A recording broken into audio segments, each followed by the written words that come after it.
So if you own the DJI Osmo Pocket 3, you may have seen a color mode on the Pocket 3 called HLG. Now, maybe you already know what HLG is, or maybe you don't, but HLG stands for Hybrid Log Gamma. And basically, HLG is a specialized color gamut that's actually designed for delivering HDR content. And the neat thing about HLG is any content you create in HLG, if you decide to deliver it as HDR content, that content can be viewed by people with both HDR and SDR capable devices. So you've probably heard the term HDR a lot as well, and HDR stands for High Dynamic Range. And SDR, which is older technology, is Standard Dynamic Range. And as you might guess, HLG has a higher dynamic range and a much larger color gamut than SDR footage. Now, whether you want to deliver that content in HDR or SDR, HLG can be a great option because even if you're converting it to the Rec 709 color space, which is a standard color space that most screens and TVs provide by default, you're still going to have a higher dynamic range and more colors to work with when grading that footage. So I'm first going to show you how to grade that footage if you want to deliver an HDR. A lot of monitors these days do support HDR, but do note you'll need one in order to properly view that footage to grade it. And then I'm also going to show you how to grade the HLG footage in a Rec 709 color space if you just want to deliver that content via SDR. So for this tutorial today, I'm going to show you how to do this in Adobe Premiere Pro. If you don't use Premiere Pro, if you use Final Cut Pro or DaVinci Resolve, these concepts are still going to be the same. But of course, the menus and how you find these settings are going to be a little bit different. So first thing I'm going to do is I'm going to open Premiere Pro and we're going to set up a new project. I'm going to call the project HLG Edit. And I've already created a folder on the desktop. So we're going to put the project right in there and we're going to click Create. Now, first thing we want to do is we want to get our workspace set up for editing. So we're going to go to Workspaces here and we're going to make sure it's on Editing. Once the workspace is on Editing, the next thing we want to do is we want to import our footage. So I'm going to go to Import, and I have a bunch of clips in here from a really neat adventure we recently took where we did some hiking along a waterfront. Really scenic place to capture a lot of clips. So I'm going to select all of these and I'm going to import them. Now that I've imported my footage, I'm next going to go up here to File, New, Sequence. And we're going to create a sequence. These settings are key in order to edit in the HLG Rec 2100 color space. So first thing we're going to do is we're going to go here to Settings and we're going to put this to 3840 by 2160 because we want to have a finished product in 4K. Right here under color, the working color space, the default is Rec 709. Rec 709 is that SDR color space, and most of the time you'll be editing in that if you're not doing HDR content. But since this is HDR content, we need to go to the Rec 2100 HLG. And we want to keep the auto tone map media setting checked here. Finally, down here, I like to use the Apple ProRes 4444 when I'm doing Rec 2100 footage, because this gives a slight edge with showing that dynamic range in all the colors possible.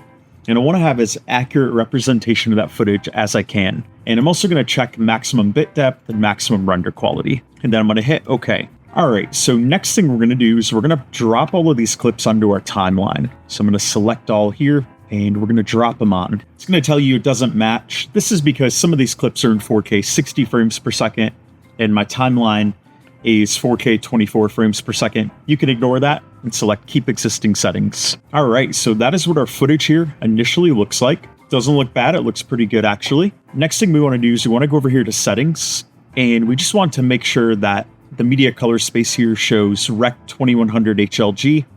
This is under Lumetric color, by the way.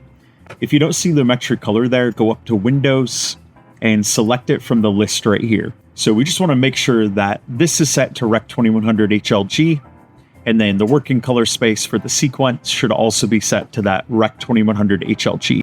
We're all good there. And then finally, we want to get some scopes up here. And for the scopes up here, we want to go down to this wrench tool.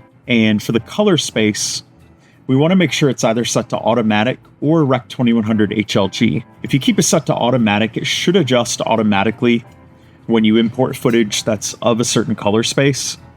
In this case, it has, so we're all set there. But if for some reason it didn't, that is where you would change that. All right, and finally, the next thing we want to do is we want to make sure our monitor that we're editing on is in HDR mode. Now, if you don't have a monitor that has an HDR setting, that can be problematic when editing the HLG footage because it is HDR, so you're not going to be able to view the full dynamic range and the full color space. But a lot of modern monitors and TVs support an HDR color space.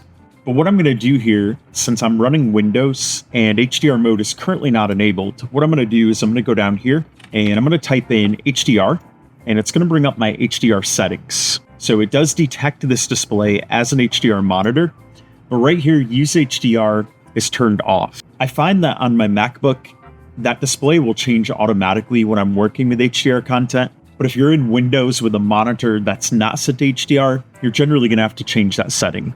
So I'm going to select on, and we're going to let it update. And if you haven't done your HDR display calibration before, I do recommend doing that first. So if you click here, it's going to offer this free app if you don't already have it. In my case, I already have it installed. So what I'm going to do is I'm going to click Get Started here. So we want to go darker here, and we want to go way darker until we can barely see that. We want to have it so we can see those details slightly.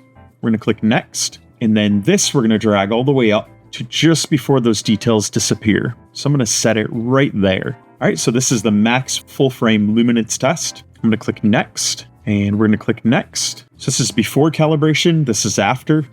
It does indeed look better after calibration. And I'm going to call this the HDR calibrated profile. And we're going to click Finish. All right, and I'm going to X out of that. And HLG footage, one of those things, it doesn't take a lot of grading typically. So the next step we want to take, now that we have everything all set up, we want to go up here to New, and we want to do New Adjustment Layer. We're going to hit OK, and then we're going to take that layer and we're going to drop it over top of our footage. And basically any changes we make, we're going to make to this layer instead of to each individual clip. That doesn't guarantee that some of these clips may not need a little bit different lighting, but in general, most of the changes we make to one of these are going to apply nicely to the other ones. Let's pick an average lighting scene here to edit. This scene right here is a good representation of average for this footage that I filmed. So we want to make sure we select our adjustment layer, and then under lumetric color, we're going to go back here to edit, and we're going to start making some changes. So we're going to use our lumetri scopes here as our guide. And basically, we don't want anything to go below 0 here, but we also don't want anything to go above 100. So first thing we're going to do is we're going to start adjusting some highlights and some shadows. So shadows, we can go down a little bit more. We're going to drag that down this way. And highlights, we have a little bit of room to go a little bit further up. Then with whites, we also have a little bit of room to go up with the whites. And blacks, we have a little bit of room to go down with those as well. We, of course, can bring up shadows a little bit and then do blacks down a little bit too. Whites, the same thing. We have some of this area up here hitting, and that's going to be represented right here. So whites, we're probably going to come down a little bit with that to about right there. Shadows, we can go down a little bit further here. And then contrast, we're going to add a little bit more contrast. And I like how that looks right there. So we're going to go ahead a little bit here. So far, I really like how this looks with all of our scenes. It's a good idea to check out some of your darker scenes. And I know I have some of those over here toward the end, like this one right here. And it's a good idea to make sure nothing's really going below 0 here. There's a little bit of the shadows that are, but the highlights are still below 100. And you can see that with the sky here. The dynamic range in HLG is much broader than the Rec 709 color gamut, and the colors are too. You know, when you're looking at a blue sky, usually it's blue above you, but then it's more of this whitish color toward the horizon. But there's still a little bit of blue in it, and you can kind of see that represented here. It's quite impressive. And here in our shadows too, you can see a lot of detail, and a lot of detail here as well. So that looks really good. So what I also like to do is I like to usually add a little bit of saturation to the HLG. So I'm going to do 105. I think we can do a little more. Let's try 110. We don't want to oversaturate. I like that slightly undersaturated look. So yeah, I like how that looks right there. Colors look good. It looks true to life when I filmed this. And that's obviously part of the goal too. You know, we want the footage to look and feel realistic, because one of the goals with HLG 2100 color space is to have a color gamut that's even more realistic to the human eye. It's got a much broader range, and you can definitely see that in this footage. So that's pretty much it to editing HLG footage for an HDR workflow. So next thing we're going to do is we're going to go to export, and there are a couple key settings we want to make sure are correct here. in order for this to support HDR when you upload it to YouTube or view it on an HDR capable device. So we first of all want to give this a title. I'm going to call it HLG Clips. And for the format, we need to select something different than H.264 because H.264 will not support this. So we actually have to select QuickTime, which is going to give us an MOV file. And then what we need to do here is we need to select the video codec. I like to select, again, the Apple ProRes 4444. We're going to click Match Source, and then these settings are going to be grayed out. We don't have to change anything there. And then down here on the Export Color Space, this is really important that you change this to Rec 2100 HLG. Otherwise, it's not going to export as HDR. It's going to export in the Rec 709 color space, and you're not going to have the HDR available in this file. For the bit depth, you can leave this at 8 BPC. The only other option is 16-bit, and this footage was filmed in 10-bit. So you don't want to select 16-bit because it won't support that. The only other settings we want to check here is use maximum render quality, and that's all we have to change. So we're going to select send to media encoder next, and this project's going to send to our media encoder. And we're going to begin the export process by clicking the green play button right here, and it's going to begin exporting. And that is how you grade and export HLG footage when delivering it to an HDR format. And the great thing about HLG for HDR is if you upload this video to YouTube and somebody has a screen that's only SDR capable, they can view that HDR file in SDR and it's still going to look good. But at the same time, someone else with an HDR capable device can also view that same video in HDR. So basically you can do both of these in one when you follow the HDR workflow. But let's say you don't want to deliver content in HDR. Let's say you want to deliver it in that SDR format. I'm going to show you how to do that next. First thing we're going to do is we're going to open Premiere Pro again, and we're going to create a new project, and I'm going to call this one HLG Edit to SDR. And we're going to click Create. Next thing I'm going to do is I'm going to import the footage. So we're going to go back here and import our same clips again. And I always like to sort these by name just to make sure that they're in order. Next thing we're going to do is we're going to go up here to File, New, and we're going to create a sequence. So under Settings, we're going to go over here again, and we're going to change this to 3840 by 2160. And we're going to make sure our working color space is set to Rec 709. And then you want to make sure Auto Tone Map Media is selected. We want to do maximum bit depth, maximum render quality. And for the codec, I like to select Apple ProRes 422 HQ. And then we're going to click OK. If you look at these clips right now, let's say I drop one on the timeline. You can click Keep Existing Settings. That's because that clip was in 4K 60 and the timeline is 4K 24. So if you look at this, it looks a little weird. It looks a little bright and washed out. And that's because this clip is using the HLG 2100 color space, and we need to make it viewable in the Rec 709 color space. So what I'm going to do is I'm going to remove this from the timeline, and I'm going to go over here, and I'm going to select all of these clips. And what we're going to do is we're going to right click on one of them and go to Modify, and then click on Color. So what we have to do here is we have to override the media color space. So we're going to click on that, and we're going to select Rec 709. When we do that, it's going to make all of these clips visible in the Rec 709 color space, and they're going to look more normal. So I'm going to drag all of these to the timeline now. I click Keep Existing Settings, and there we go. That took the Rec 2100 HLG color space, and it converted it to the Rec 709 color space. I like that little bit extra that it offers when grading the footage. Even if I'm going to do Rec 709 as the finished product, there's a lot more dynamic range there to work with when I film in HLG, and I really like that additional flexibility. Now, one thing you'll notice, there's a little bit of a greenish tint to the footage, and that's going to be a common thing when you convert that HLG color space to the Rec 709. So what I'm going to show you with the grading process is how to get rid of that and how to get your footage looking good. Now, I do have a LUT that I've created, and I am offering that as a free download. You don't have to give me any of your personal information. I'm just going to have that there in the description. You can click and use it, and that can make things a little bit simpler. But I'm also going to show you how to grade, because even after you apply that conversion LUT, sometimes there'll be some settings that you still have to change. So what we're going to do next is we're just going to make sure our lumetri scopes are available here, and we want to make sure they're in the Rec 709 color space. It is set to automatic, and it looks like they were in that color space, but just to make sure. And then finally over here under lumetri color, If you don't have lumetric color available, go up to Window and select it right here. But if you do have it available, just make sure that Override Media Color Space is set to Rec 709.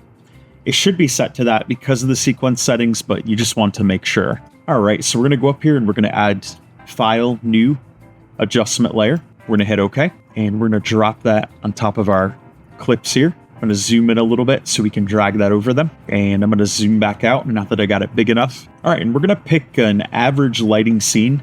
This one's actually a good one, so we're going to pick this one for our editing. And we want to make sure our adjustment layer is selected when we start the editing process. So as you can see here on our Lumetri scopes, we have a little bit of room to work with the highlights and the shadows. So what I'm going to do here is I'm going to drag the highlights up just a little bit, and I'm going to drag the shadows down just a little bit. Then I'm going to add just a little bit of contrast here to stretch it a little further. And I'm going to bring our whites up a little bit and our blacks down a little bit. But we want to make sure we don't go below the 0 with the blacks or the shadows. So right about there at -2, it's hitting the line, so I can't really go much further.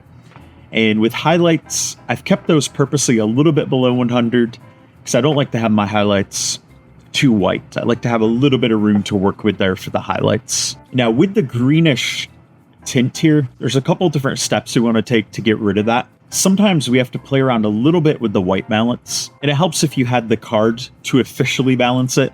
In this case, I did not, so this is going to be a little bit of guesswork on your part, depending on what your white balance was set to. Mine was set to 5000K, which is generally pretty good for the middle of the day. 5000K is a little bit cooler than 5500K, so I'm going to bring up this warmth just a little bit here, and then I'm going to bring this tint up just slightly on the pink, and I'm going to drag this around a little bit to see how that looks. I think that is pretty good right there, but there's one other setting we can mess with a little bit to make sure those tones are correct. We're going to go down to curves here, and we're going to go to the green line. What I'm going to do with this green line here, instead of putting dots for our shadows, our midtones, and our highlights, I actually want to take the entire line down across all of those sections. I'm going to drag a little bit here on the bottom and a little bit here on the top. You want to be really subtle with this. You don't want to take it too far. I'm going to put one dot here in the middle as well for the midtones. And I think I like that right there. Yeah, that looks pretty good. And that got rid of that greenish tint. The skin colors look pretty natural there. And if you feel like the skin colors have a little bit of a blue, green, or too pale, you also can go to the color wheels down here with the midtones. And you can click on the plus sign and drag a little bit up into this reddish zone. Now, you don't want to do too much. Like if you go up here, that's going to really add that to all of your footage. So I'm going to double click here and reset it. Bring it up just a little bit. I feel like that's a healthy skin color right there. That looks pretty natural and normal. So we're going to do that right there. I like it. Now what we want to do here finally, we want to go to basic correction and we want to add a little bit of saturation. Now how much you add is going to purely be a preference on your part. But I like to add a little bit here. So I like to start with 110, see how that looks. 110 looks pretty good. I think I might add maybe a little bit more. Let's try 115. All right, so in this case, I like how 115 looks. It saturates stuff nicely without it looking overly saturated. So next thing I want to do is I want to go to some of our darker clips here, and I know about those here toward the end, and I just want to make sure everything looks good here. So as you can see in our darker clips, we're not losing any of the shadows, maybe slightly right here on my oldest son, but we're also not losing any of our highlights. So that looks really good there. I love how that footage looks. This was a great place to take the Osmo Pocket 3, and I'm going to go ahead just a little bit. Let's take a look at this log with some of the shells on it. So in this scene, because of how I was exposing it for the log, the sky appears going to be a little bit blown out. From my perspective, that's a little bit of an artistic effect here, and that's not a big deal, but the subject here looks really good. Love how that looks. So what I want to do finally is I want to show you how my LUT looks compared to this. So I'm going to toggle off this layer. The nice thing about toggling it off is you can see what we started with, and then you can see what we got after editing. From my perspective, this footage has a nice cinematic look and feel to it. I really like how that looks. When I toggle it off, there was definitely that green tint there. But when I toggle this back on, that's gone. We've got a little more saturation, and we've got nice detail, nice dynamic range in colors. So I'm going to toggle this off, and I'm going to go up here to File, New Adjustment Layer, and I'm going to click OK. And we're going to add this adjustment layer on top, And same thing with the first one. I'm going to zoom in. I'm going to drag it over top of it all. And I'm going to zoom back out to finish dragging that. So what we're going to do is we're going to input this LUT since it is a conversion LUT. We're going to go up here to basic correction. We're going to do input. We're going to click browse. And I named the LUT DJI Osmo Pocket 3 HLG to Rec 709 conversion. We're going to click OK. And there you go. The LUT applies automatically. And one thing you'll notice about my LUT here, the colors are a little more saturated than what I just did. And what we can do is we can turn off that LUT and turn on the grading we just did. So that's the grading we just did. It has a little bit different look to it than my LUT, because when I did my LUT, I got that true color calibration down exactly and precisely. So that is the advantage of that LUT. If I turn this off again and enable my LUT, you can see there, I like how the LUT looks a little bit better. And that's, it was based on that exact science with calibrating the colors. And you'll notice the skin tones look really good there. So that is what happens when you apply my free LUT. If you feel like it's a little bit oversaturated for your liking, all you have to do is go up here to saturation, just drag this down a little bit. You can easily remove some of that.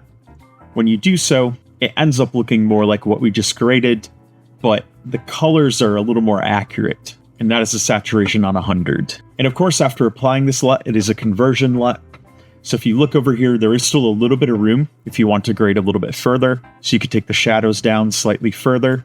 You could also bring the highlights up slightly further as well. And you could add a little more contrast. So if you wanted more of a contrasty look, the principles I just showed you with grading still apply here. My LUT is simply conversion. And this is much more contrasty, but the footage still holds up to that grading. So, and yeah, even in the darker scenes, it still holds up quite well there. What I'm going to do though is I'm going to reset this. I'm going to go back to what my LUT was when I applied it. And of course, when you are exporting your footage, if you do double layers here to test it out, make sure to remove the layer you're not going to use. That way it doesn't accidentally get toggled on and stack them on top of each other. That would be unfortunate and you would have to export it again. So I'm going to remove the layer of our grading because I like my LUT a little bit better. Now I know I might be biased in that. And you, of course, can do all the tweaks and grading as you like, or you can use my LUT for free. So now that I've got it all set, what I'm going to do is I'm going to go up here and we're going to export. So I'm going to go to File, Export, Media, and we're going to call this one the HLG to Rec 709 Clips. And I'm going to go down here to Video. I'm going to click Match Source. I'm going to go to More. I'm going to select Render at Maximum Depth and use Maximum Render Quality. And then we're going to make sure our export color space is Rec 709. It should be by default with the H.264 format, but we want to make sure. And then I'm going to do 56 megabits per second. That's a good bit rate for this. And then I'm going to send this to Media Encoder and it's going to export. And that is how you export it to Rec 709 SDR format. You upload it to YouTube. And in my opinion, you have an extra good looking clip because you had that extra dynamic range and color to work with to begin with while grading. I think it just gives that little bit extra touch to it that looks really nice. So we're going to click the green play button up here and we're going to start the export. So there you have it. There are the steps for grading HLG to deliver it in an HDR workflow and how to grade HLG to deliver it in an SDR workflow. Speaking of grading, if you'd like to learn how to grade D-Log M footage, check out this video right here.